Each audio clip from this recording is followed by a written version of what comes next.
working together for a better outcome for the entire city. So we'll have a cup of tea now. Sorry, what she's saying, I can't understand. I think she said there were a few deputies with the staff. In relation to which item? Oh yes, for plan change 13 and 14. So how far ahead are we? We are quite ahead actually, we're doing very well. So should we have a break now and then come back? Would you like to bring the notice of motion forward? I think that would be a good idea.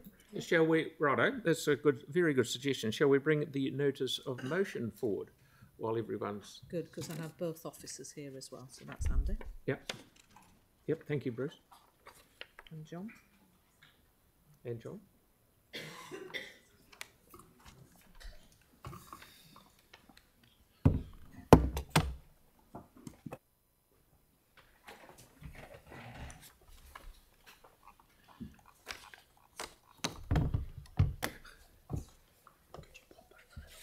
Far away, gentlemen.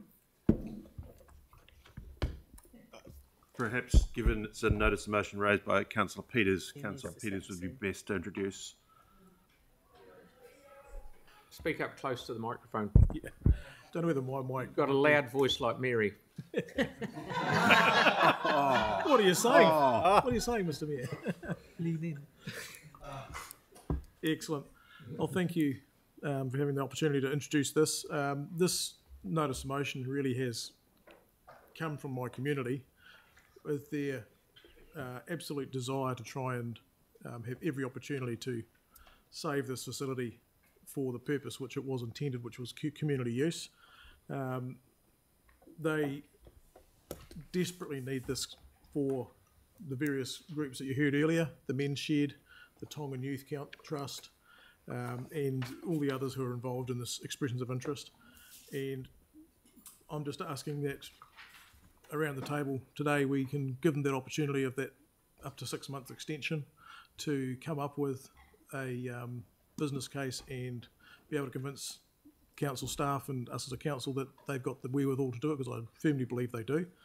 The groups involved, such as the Men's Shed, really do bring a new lens onto the requirements for this facility to be brought up to standard, and I think as a council we owe it to this community to give them the opportunity to have a go at bringing this facility up to standard and into service to help this community.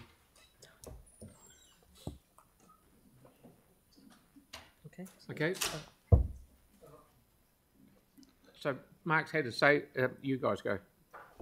I think we're probably best to just be answering questions given it's a notice of motion. We're really happy to provide further information if required. So Sam had his hand up, sorry. So before we go to questions, I do think it would be helpful for all members to just understand the history of what has happened and what we've done and where we are, because I think otherwise the whole membership do not hear that, and importantly neither do the public or the audience. Yeah, so I'm happy I can talk through that history.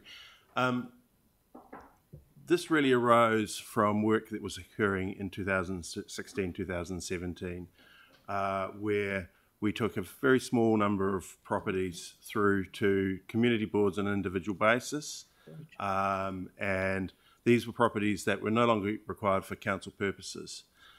Through that process, it took over 2 years, conservatively several $100,000, multiple reports, and we got very few decisions.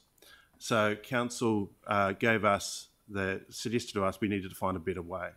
So we brought to the council a proposal to try and streamline our decision making about properties where they are no longer being used for their original purpose. And that was approved by the council in December 2020. Basically, that process involved asking a series of questions, criteria for retention, and if the property wasn't needed to be retained, bringing that to the council for a council decision to consult on those properties. And the consultation method was chosen was the LTP and annual plan cycles. And the reason for that was because that got the widest potential view from our consultation and it also meant that decision making was made in terms of the financial consequences of that decision making. So if a decision was made to retain and develop a building, then a decision could be made to put the funding on budget to actually do that work rather than just leave it sitting and not do it. So we implemented that through the 21 LTP. We took a total of just over 60 properties, I think it was 64, through that process. We had submissions on that, over 500 submissions.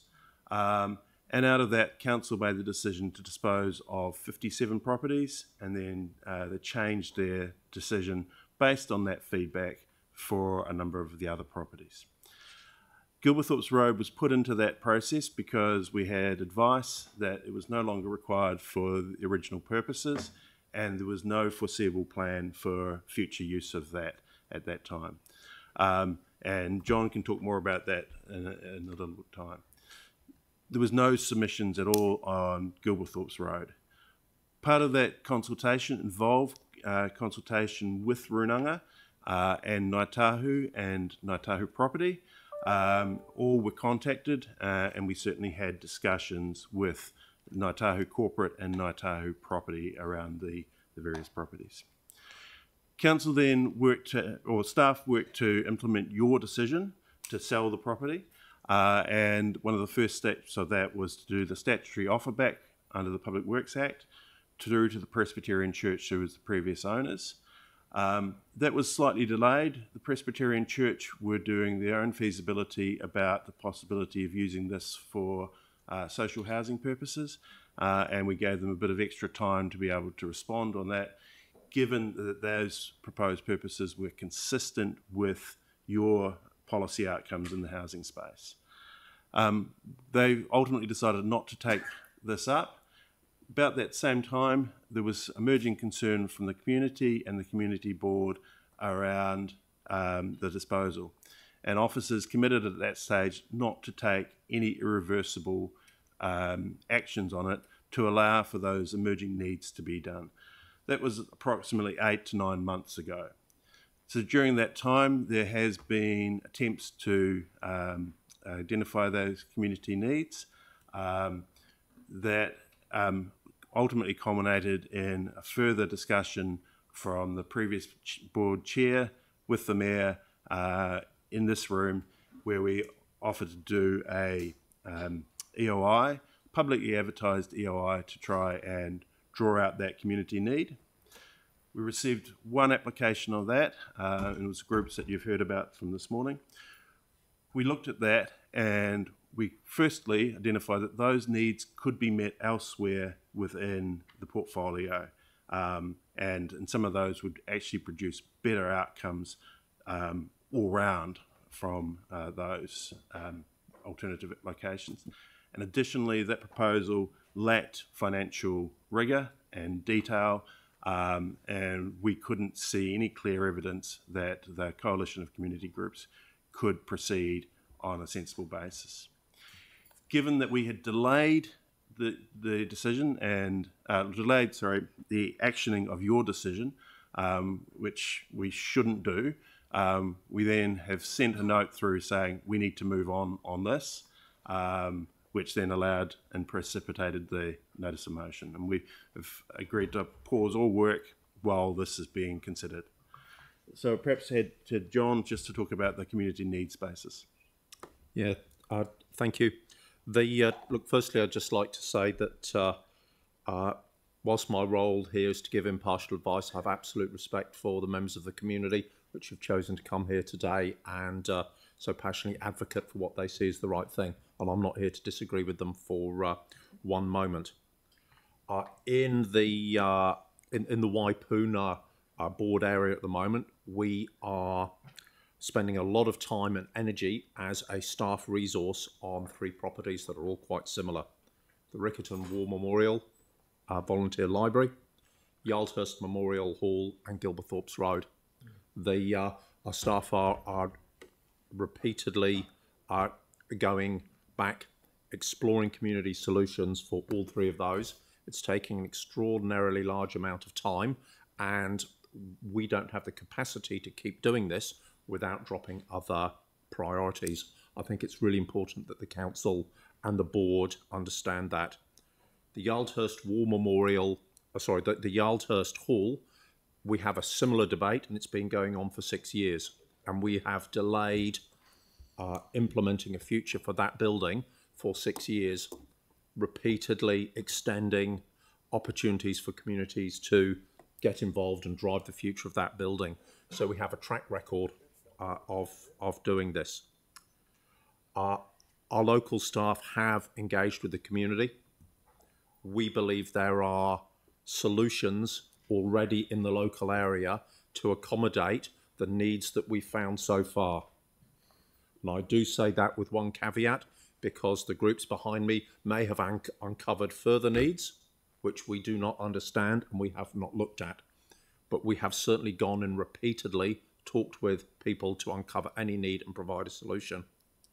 I'd also like to say that we keep quite a close monitor on the amount of community facilities, the amount of resource in the local area. I'd like to remind everyone that council have just spent upwards of $300,000 on the refurbishment of the High Community Centre on Waikola Park, which is very, very close. I walked it, it's about 500 metres.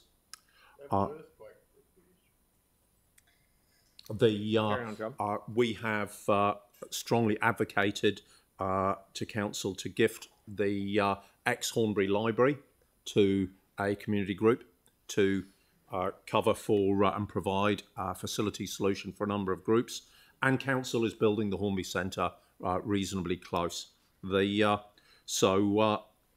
My advice to the council would be to really understand what we've done, understand that we have a bit of a track record and continue to extend processes, whilst at the same time, respect the views of the community groups who are saying to our staff, hey, look, you might not have uncovered everything, and we can't say categorically that we have, but we can say we've given it our best shot over a number of years. I can't really add any more than that. Thank you. Thank you, both of you. That was very, very well explained. So we have Sam as the first question. Yeah, thank you both, and thanks, Mark, for bringing it. Just a couple of ones to clarify, just so I've got it clear in my mind, around, so we get to the end of the 6-month window working with the community, and what does that look like in terms of a future council decision? Is that a report that's generated, or what does that look like?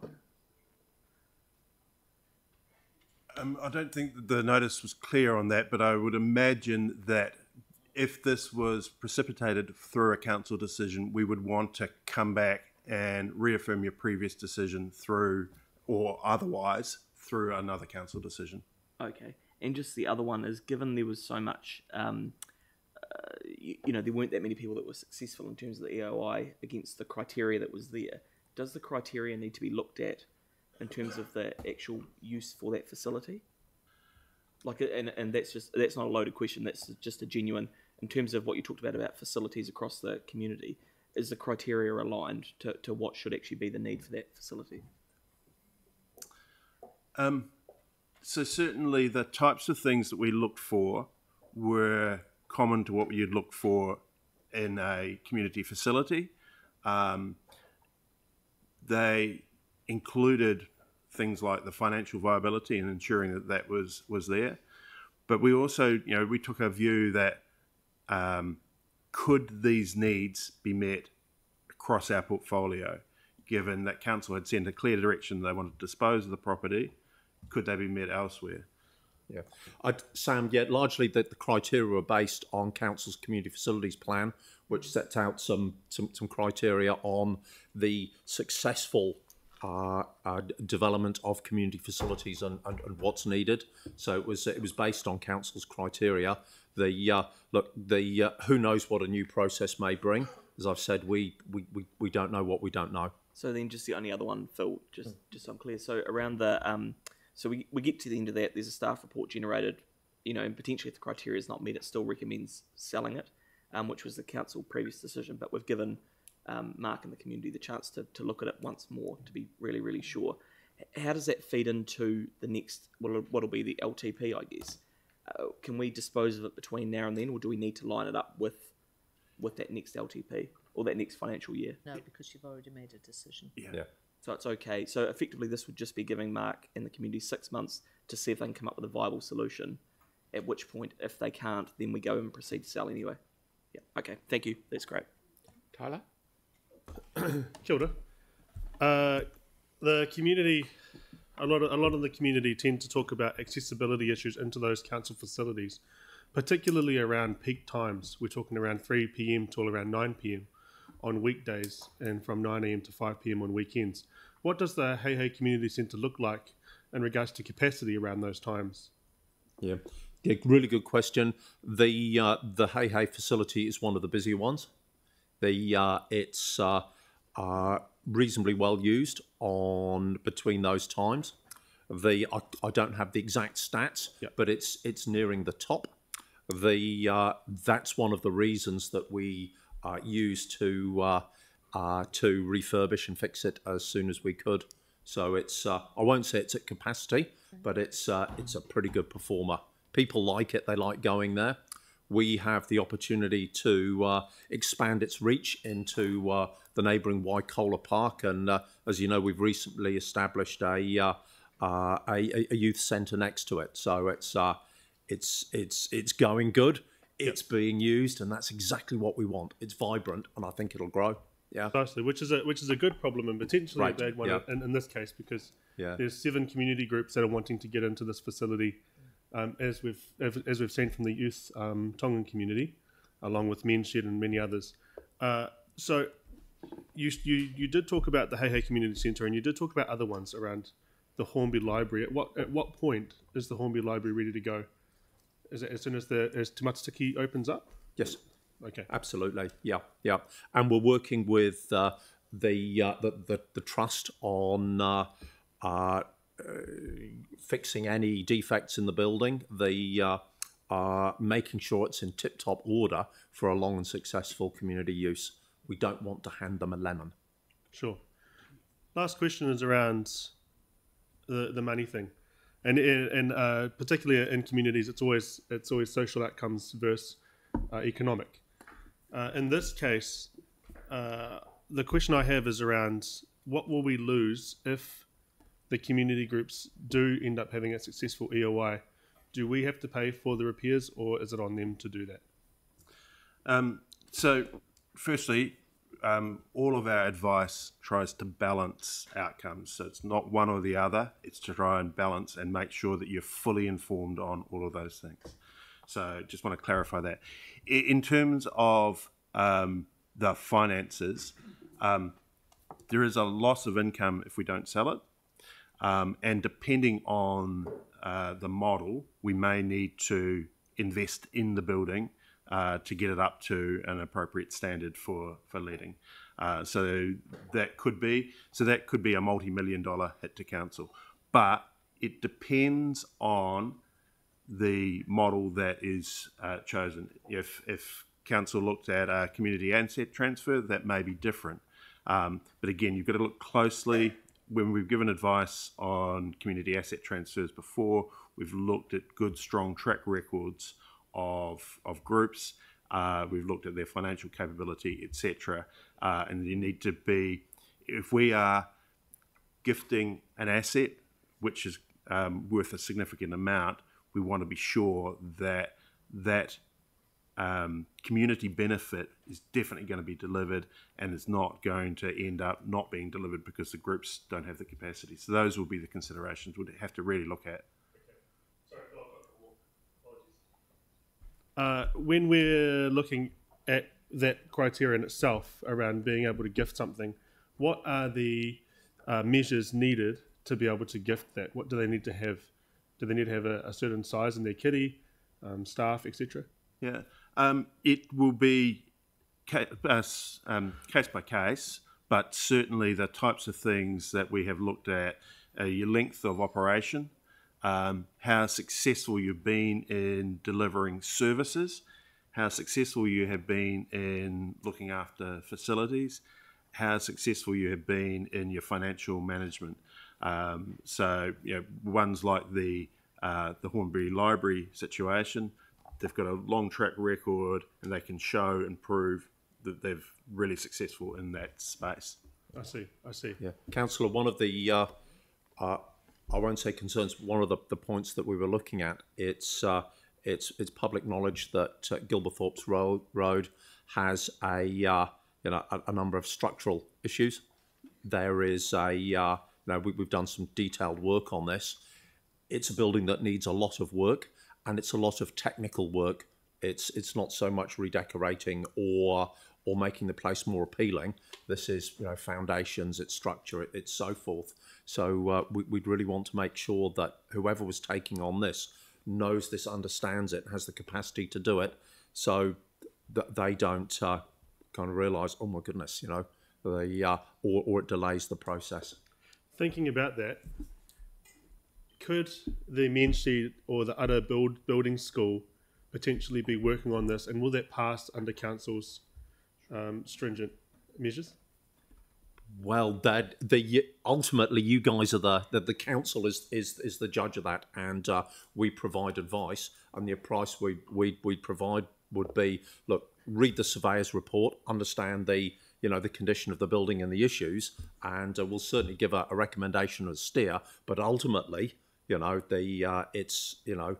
we give impartial advice and it's an elected member decision. I feel like I'm hogging all the time here, but my last question is around Helen's thought around Chatterton's Road and a potential trade-off. What are your thoughts on that? So the Chatterton's Road property, council's already made the decision to dispose of that. It is a Crown to Road reserve, so we don't get the full amount of the capital return from it if it's sold. If we negotiate really well with DOC, we might get 50%. It's a low value property. There will be some minor return to council, which we've incorporated into next year's budgets, but it's not going to have a major impact or significant impact. Yeah. Melanie. My questions are more around how we got to here.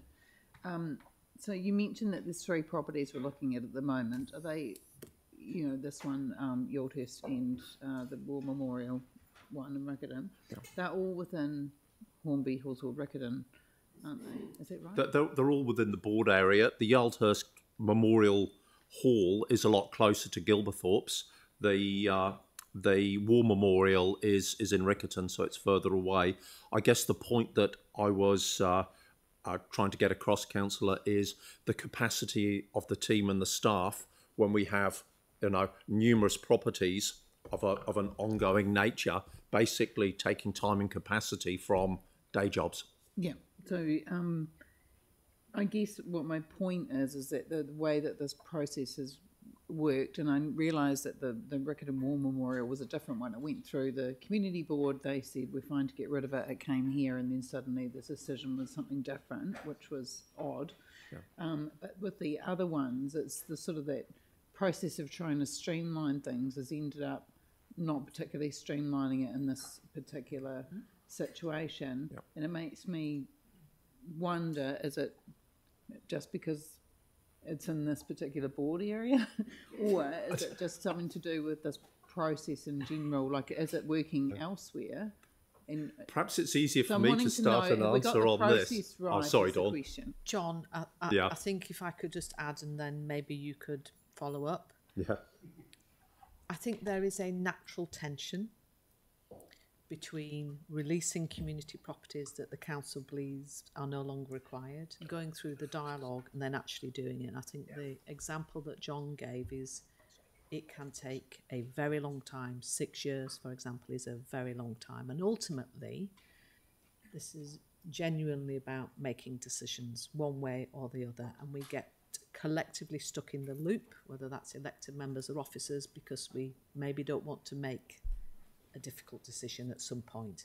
We have to be able to get better at that collectively, I would argue. And I think the new process is one that isn't just about streamlining, but the clarity of what we're trying to achieve, so we don't find ourselves in these Groundhog Day loops. But I guess the question I've got really is how is it that the board missed seeing this, and it went to the point of going into disposal before something was actually said, actually, no, we do want to keep it. Like there's something wrong with the process at some point, and I don't know why that is. But anyway. So the board did make a submission, and there was changes made to the properties through your decision making to the list based on the board's feedback. I think that there was certainly some awareness of it, but I can't talk to the internal board processes at the time because I wasn't involved directly with them. But they certainly made a submission, and you responded to that submission. You right, Bill? Done? Aaron? Yeah, a couple of quick questions. One is, have we already banked this sale? Is it in the budget as sold? We have set budgets, and we put figures broadly for what we expect for properties against them. This was due in this year. We are on track to meet the budget this year without this sale. So I couldn't say that was an impediment. Yeah, because you must set that knowing that not all will be sold within. We tend to be conservative. We want to make sure that we have really understood, and if there are any impediments, rezonings, reserves, etc., that could delay it, that we don't get caught out by that in budgets. Right, and then the other one is, as far as the repairs and stuff go, because the suggestion was made by one of the submitters to potentially an option is to sell the building or the site to them for $1. Obviously some arrangement with the longevity of the land, but you sell it to them for $1 as a trust. What then code do they need to bring the building up to repair-wise? Because their standard might be different to ours if it's not a dangerous building, or is it a dangerous building? So they need to bring it up to appropriate building code standards through getting a building permit for that. Council's internal policies around earthquake prone wouldn't apply in those circumstances. So that would be the key thing that would be needed there. The buildings have been damaged by fire, and they have been damaged by break-ins, and this is one of the issues we have with the iterative process, and we've got to get our balance right on that, is that if we leave buildings vacant, they can end up significantly damaged. The other thing we do try and look at, and it's one we will keep providing the advice on, and it's up to councillors to make the call, is that when we do community asset transfers, we want to make sure that we're not just transferring calls on the councils and the ratepayer purse to another group who then come back to council and keep requiring money for that same purpose. We want to be able to see that these community asset transfers are delivering the community services without call on the ratepayer purse for maintenance. But that's ultimately our decision for that council at each time. Yeah, but I would expect there'd be a number of public or community facilities, especially like scout dens, for instance, which aren't at the standard that the council would give a building to the community as, but they're more than happy to use them at that standard. So those... And then also one other one, sorry Bruce, because I might as well answer it all at once, is sometimes when you partner with the community to deliver the repairs or the replacement of something, the Governor's Bay Wharf is a great example of just they can do it miles cheaper. Yeah. So the first point relates to ground leases. And yes, if a community group owns their own building but it's on council's land, they have to meet the minimum standards from a broad Building Act requirement and health and safety requirements, but council does not put any further restrictions on them from that.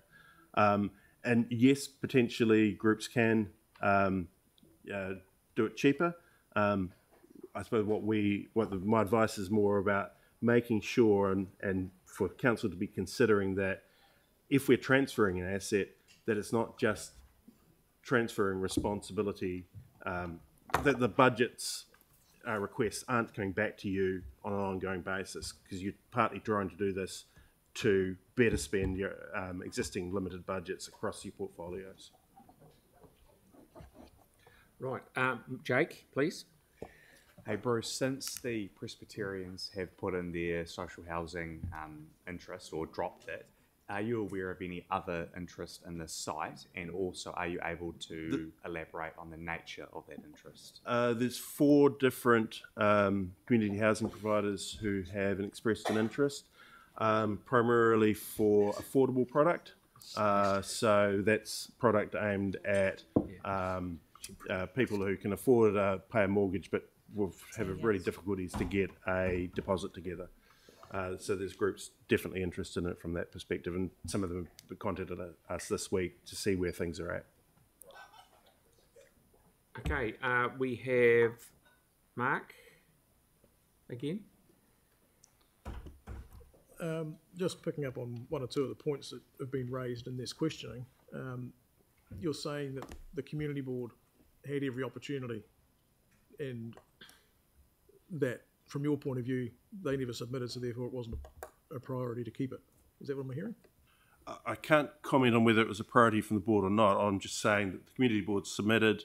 They were aware of the Gilberthorpe's issue because I've seen that some of the emails that were floating around internally. Yeah. The community board submitted, did not make mention of it, and that council made changes in response to the community board submission. Can I suggest, because I was actually on the community board at that time, and the community board missed this property. We had the previous board admit that freely. Yep.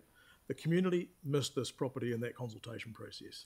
So the fact that they're fessing up that they've missed it and now are working incredibly hard as a community to try and save this for what it's needed for, would that not count for something in this process?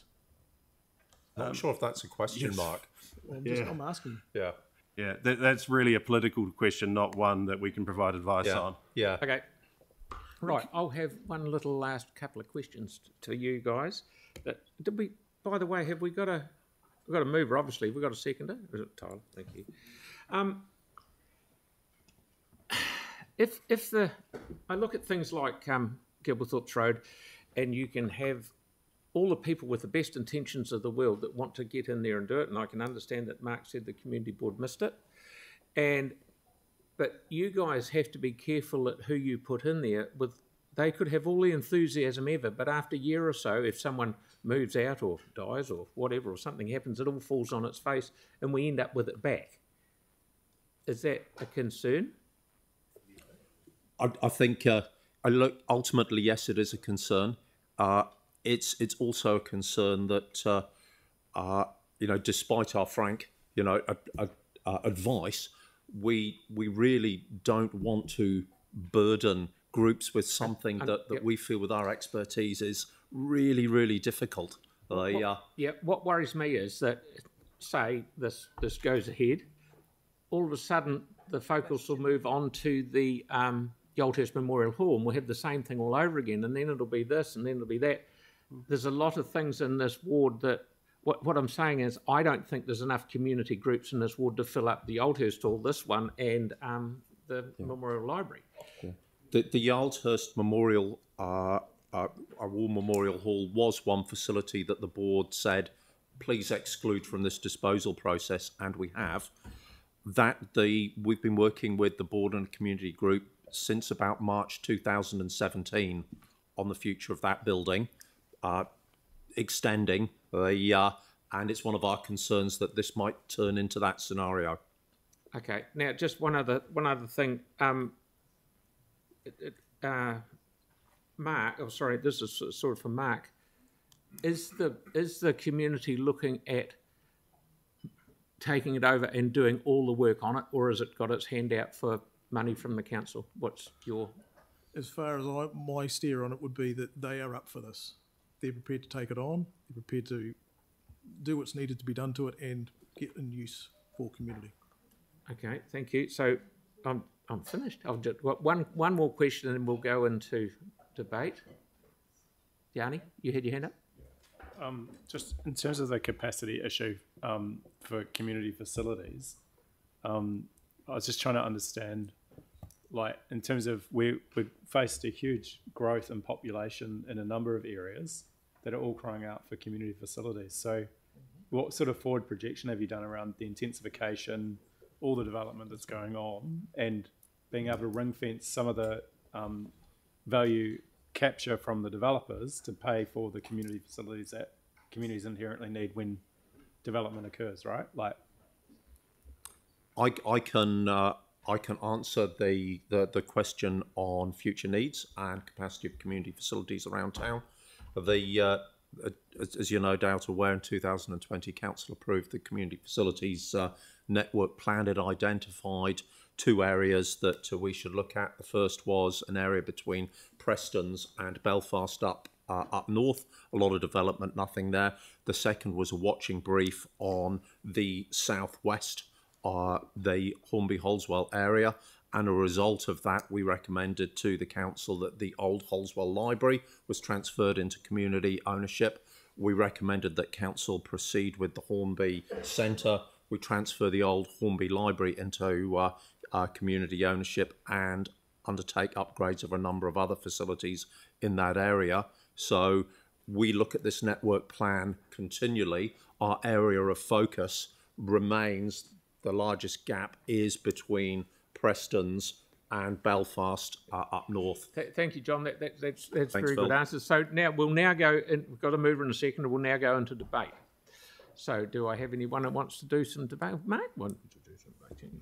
Strange that I want to speak and debate my own notice of motion, but just to really pick up on what the community came and told us today, they were quite clear that they have got real, genuine need in this location, in this community.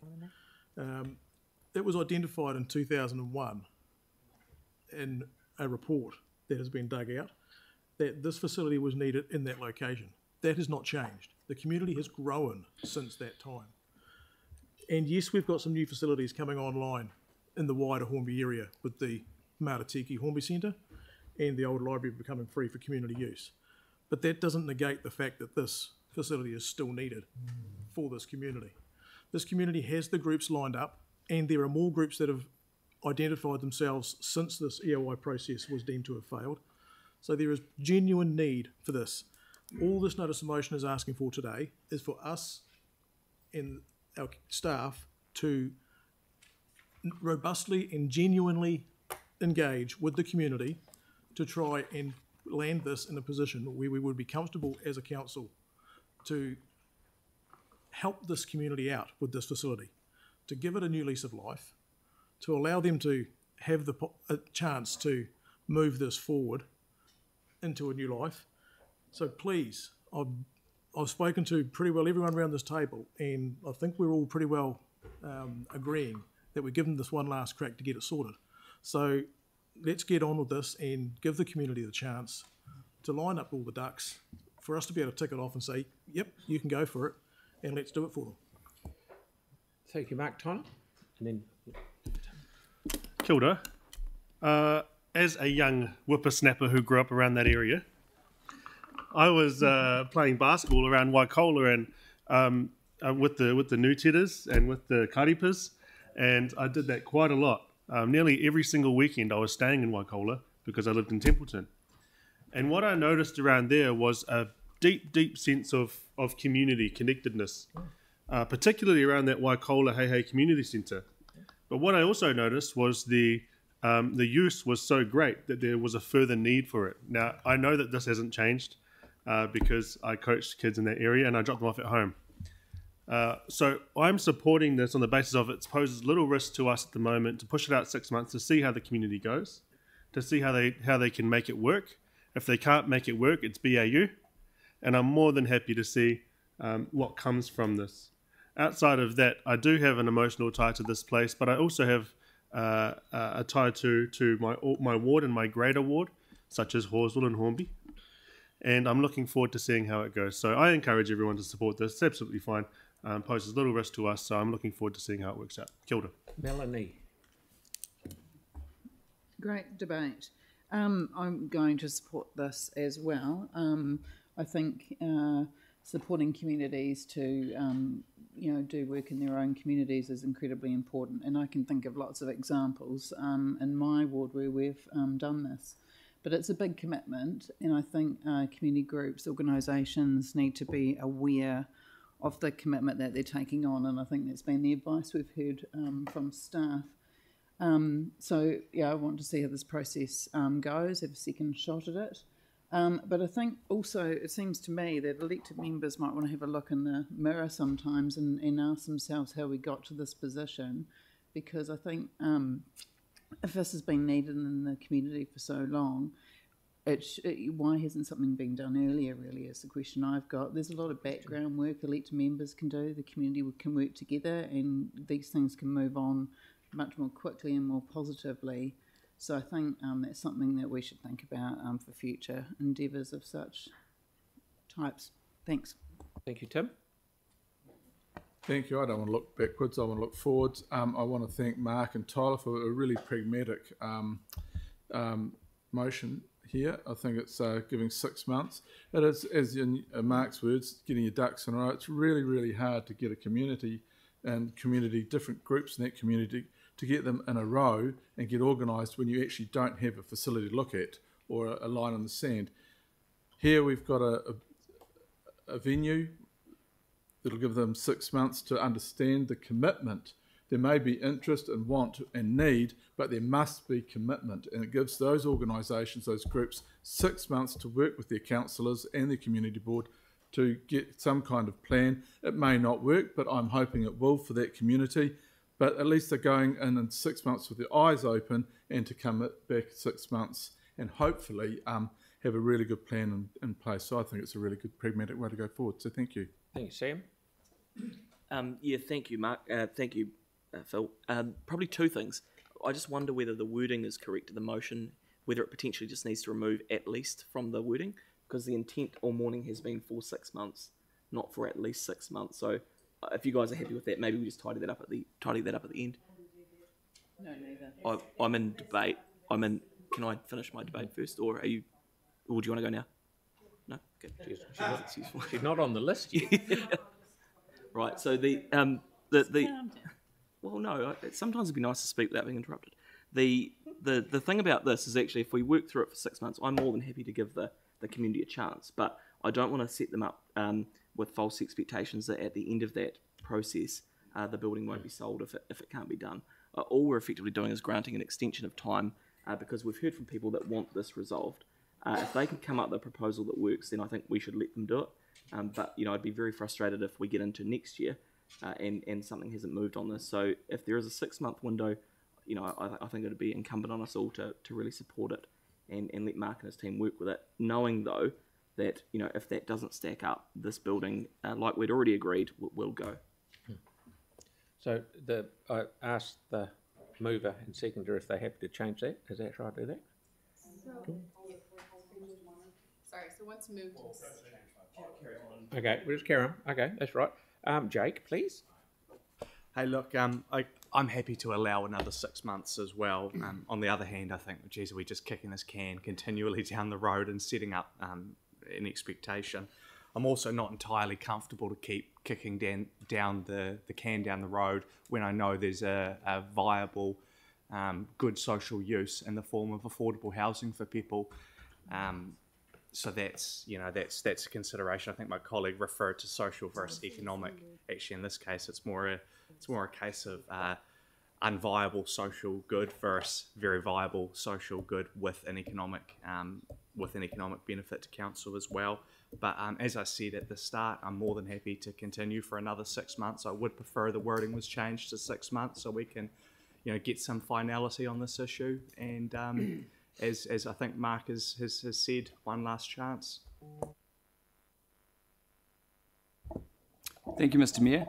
So don't tell anyone at my local league club has said this, but I quite like the Halswell community. The Hornby community.